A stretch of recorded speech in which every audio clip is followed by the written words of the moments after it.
All right, welcome back. It's been a while. I was going to finish this earlier, but I was feeling like crap for a while there. I got all the excuses in the world, but we're going to finish off the top 20 here. Metal and some non-metal albums of 2024 based on my preferences. Remember, this is just based on what I like throughout the year. A couple should have made the list, didn't, but we're not going to go over that today. But let's go ahead and kick things off with number 20. We have Time 2 by Winter Sun. That's right. Yari's finally back. It only took them about, a decade and millions of dollars that they raised from fans. So they better put out a banger. And it's good. It is definitely good. It made it into my top 20.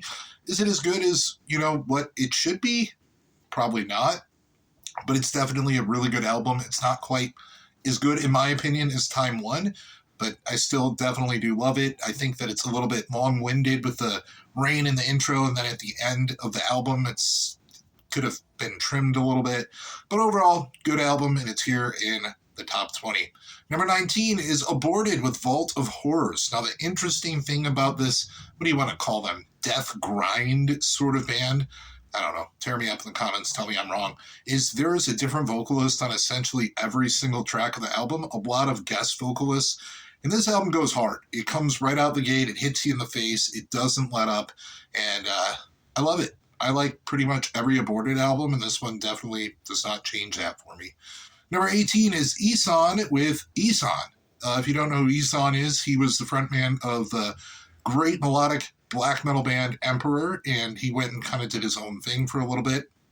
And this is the most symphonic or orchestra-driven, dripping with black metal and a little bit of elements of thrash and a little bit of prog, and I don't know, it's just absolutely magnificent. I'm surprised I don't have this higher. If I went and redid this list, I'd probably put it higher because I've been spinning it a little bit the past couple days. But Ihsahn with Ihsahn is my number 18. Number 17 is some power metal, female fronted here, Frozen Crown with Warhearts. I almost forgot the name of the album. I love this band. I think that they're phenomenal. The two guitarists are the gentleman, I forgot his name, and the younger girl that they actually hired with the last album or the album before. They're basically both leads. One isn't like a rhythm guitarist and the other one's lead. They go back and forth with dueling solos, and it just, this is a powerful album.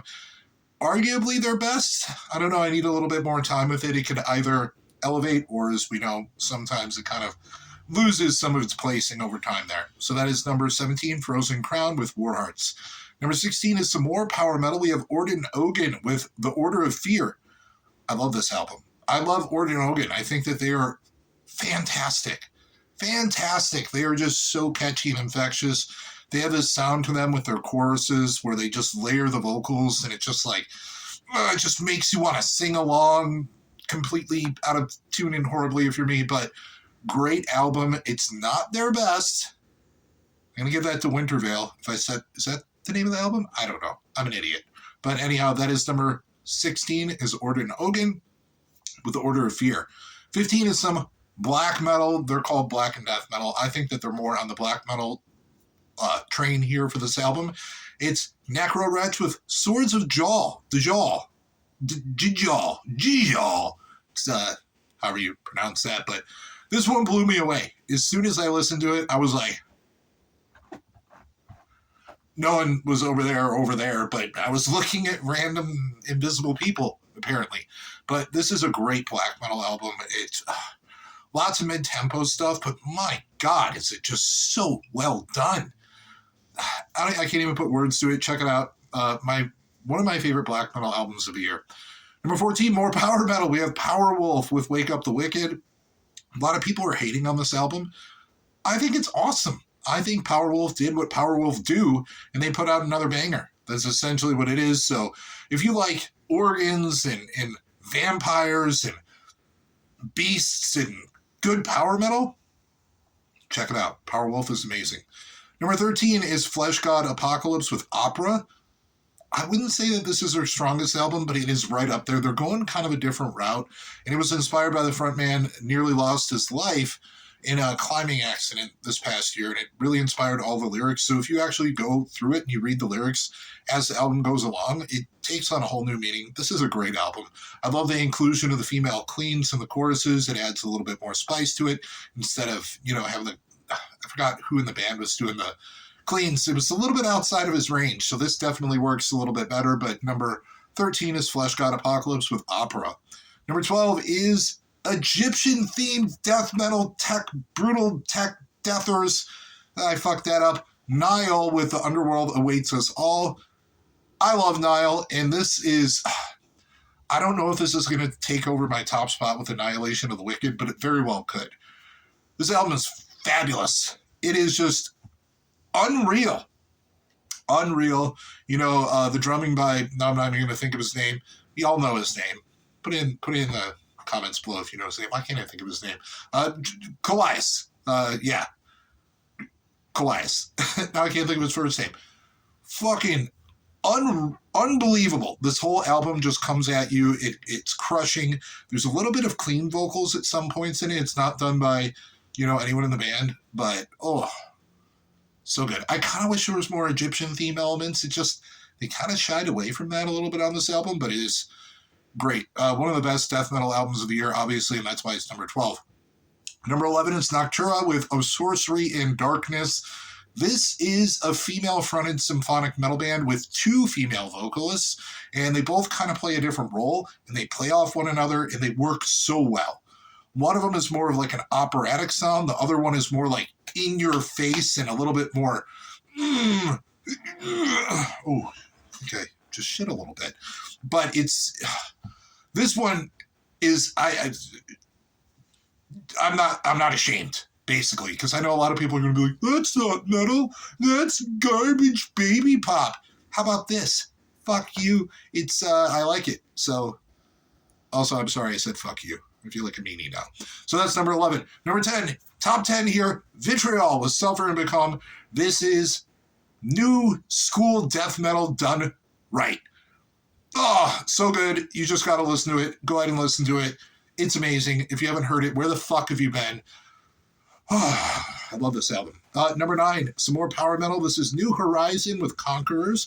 Ever since What's-His-Face from Dynasty took over the lead vocals here, I was actually pretty impressed. I liked their last vocalist. I forgot what band he was from before, but Nils. Nils is the frontman now. And this album just very melodic, very fun, very awesome. A little bit too much Jesus worship for my liking. I have nothing against Christians, nothing at all, but that's not really, I don't want too much Christianity in my music, but it doesn't take away from the amazing songwriting, the musicianship. So that's why it's in the top 10. Gosh, more power metal here at number 8. We have Hammerfall with Avenged the Fallen. I was worried about this album because Hammerfall has kind of been, they've always been cheesy, but they've kind of gotten worse over the years. And I'm like, I really don't know. This is just banger after banger after banger after banger. This is a great album. I would say it's some of their best, at least in the past couple decades, maybe. Dare I say, one of their best, if not their best. So I would definitely check that out if you like power metal. Number 7, Blood Incantation with Absolute Elsewhere. Pink Floyd meets death metal, essentially.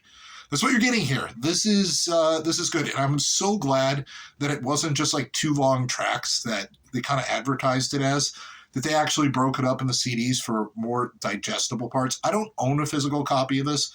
I'm going to change that when it goes under like $20. It's like, dude, what the hell? Great album, though. If you like psychedelic stuff and you like death metal, you'll love it. Number 6, Mirath with Karma. Yeah, this is one where you're going to be like, oh my God, is this dude even metal? Does he even like metal? This is more like a prog rock / power metal album. There's a lot of like wind instruments. Is it wind instruments? I haven't spun this one in a while, a few weeks, but infectious. I'm infected by the Mirath. I'm not mad. Number 5, some black metal here, some spacey black metal. We have Vorga, Beyond the Palest Star. I was actually turned on to this by Melody Loves Death Metal. Brought it up on an episode of Heavy Metallurgy, and I was like, all right, well, I got to check this out now. I ordered it right away. This is I think it's Transcending Obscurity Records, I believe, that this band is on. Holy shit, if you like black metal and you like it a little bit spacey, check this out. Number 4 is a tie because I forgot one of these. It is Necrot with Lifeless Birth. Such great death metal. Drill the Skull. So good. And it's tied with Veil of Nath with Between the Worlds of Life and Death. Some blackened tech death there. Blackened tech death, that's right. They were always, before they were just like a tech death band, but they have a lot of blackened elements here. But the album is pretty short and sweet. It's about 33 minutes, but it's worth every second of that. Number 3, we have some heavy metal legends here. Judas Priest with Invincible Shield. I'm saying it right now. This is their best album in a super long time. This might be their best album since Defenders of the Faith. Now that you've unsubbed and you hate me, well, we all have our own opinion, but I stand by that. Number 3 is Judas Priest with Invincible Shield. Number 2 is Opeth, The Last Will and Testament. They are back. The Growls are back. Ackerfeld sounds in his prime. Very well-written album. It's a nice blend of their prog years with their prog rock with their death metal years. Couldn't have asked for better from them. And my number 1 album of the year, my favorite album, the best album, Cutting the Throat of God by Ulcerate. This album just blew me away. Every single second of it, I am mesmerized. From the first time I listened to it till the 30th time I've spun it. I like Ulcerate. Like, don't get me wrong. Their last album was great. It was really good. But this one is the best. By far, number 1 album, Ulcerate, Cutting the Throat of God. So I want to know, what are your albums of the year? Let me know in the comments below. That wraps it up for 2024. I'm looking forward to 2025. If you have any records that you're looking forward to, let me know. But I'm out of here because I did shit my pants a bit early.